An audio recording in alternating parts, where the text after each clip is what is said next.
जय श्री कृष्ण। दोस्तों, कैसे हैं आप सब। आ गई है मोक्ष प्रदान करने वाली मोक्षदा एकादशी।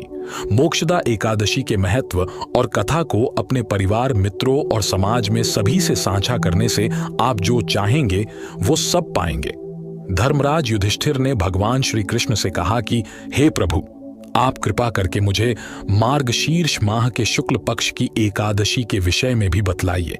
इस एकादशी का क्या नाम है तथा इसके व्रत का क्या विधान है, इसकी विधि क्या है, इसका व्रत करने से किस फल की प्राप्ति होती है। भगवान श्री कृष्ण ने कहा कि हे युधिष्ठिर, मार्गशीर्ष माह के शुक्ल पक्ष में आने वाली इस एकादशी को मोक्षदा एकादशी कहा जाता है। यह व्रत मोक्ष देने वाला तथा सब कामनाएं पूर्ण करने वाला है। इससे आप अपने पूर्वजों के दुखों को खत्म कर सकते हैं। इसके कथा को ध्यान पूर्वक सुनिए। मोक्षदा एकादशी व्रत कथा। एक गोकुल नाम के नगर में वैखानस नामक राजा राज्य करता था। उसके राज्य में विद्वान ब्राह्मण रहते थे। वह राजा अपनी प्रजा की पुत्र की तरह सेवा करता था।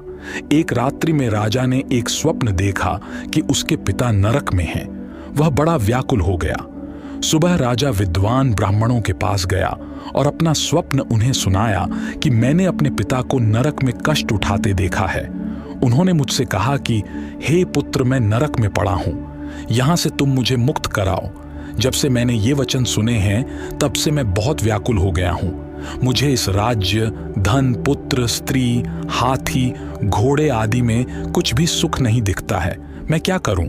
राजा ने कहा, हे ब्राह्मण देवताओं, इस दुख के कारण मेरा सारा शरीर जल रहा है। अब आप कृपा करके कोई तप, दान, व्रत आदि ऐसा उपाय बताइए जिससे मेरे पिता को नरक से मुक्ति मिल जाए। उस पुत्र का जीवन व्यर्थ है जो अपने माता पिता का उद्धार न कर सके। एक सर्वश्रेष्ठ पुत्र वह है जो अपने माता पिता तथा पूर्वजों का उद्धार करता है। ब्राह्मणों ने कहा, हे राजन, आप पर्वत ऋषि से मिलने उनके आश्रम जाइए। वे आपकी समस्या का हल वे जरूर करेंगे। ऐसा सुनकर राजा मुनि के आश्रम पर गए। उस आश्रम में शांत चित्त योगी पर्वत मुनि बैठे थे। राजा ने मुनि को साष्टांग दंडवत किया और कहा कि महाराज, आपकी कृपा से मेरे राज्य में सब कुशल हैं, लेकिन अकस्मात मेरे चित्त में अत्यंत अशांति होने लगी है। ऐसा सुनकर पर्वत मुनि ने आंखें बंद करी और भूतकाल का विचार करने लगे। फिर बोले, हे राजन, मैंने योग के बल से तुम्हारे पिता के कुकर्मों को जान लिया है। उन्होंने पूर्व जन्म में अपनी ही पत्नियों में भेदभाव करने से तुम्हारे पिता को नरक में जाना पड़ा। तब राजा ने कहा, इसका कोई उपाय बतलाइए।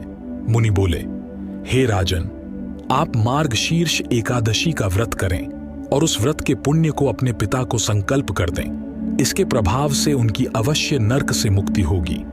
मुनि के ये वचन सुनकर राजा महल में आया और मुनि के कहने अनुसार कुटुंब सहित मोक्षदा एकादशी का व्रत किया। इसके उपवास का पुण्य उसने पिता को अर्पण कर दिया। इसके प्रभाव से उसके पिता को मुक्ति मिल गई और स्वर्ग में जाते हुए वे राजा से बोले, हे पुत्र, तेरा कल्याण हो। मार्गशीर्ष मास की शुक्ल पक्ष की मोक्षदा एकादशी का जो व्रत करते हैं उनके समस्त पाप नष्ट हो जाते हैं। इस व्रत से बढ़कर मोक्ष देने वाला और कोई व्रत नहीं है। इस दिन गीता जयंती भी मनाई जाती है। साथ ही यह धनुर्मास की एकादशी कहलाती है। अतः इस एकादशी का महत्व कई गुना और भी बढ़ जाता है। इस दिन से गीता पाठ प्रारंभ करना चाहिए तथा हर दिन थोड़ी देर गीता अवश्य पाठ करना चाहिए। दोस्तों, एकादशी व्रत करने की विधि, एकादशी का महत्व और द्वादशी के दिन व्रत पारण करने की विधि हमारे दूसरे वीडियो में है, जिनकी लिंक नीचे डिस्क्रिप्शन में दी है।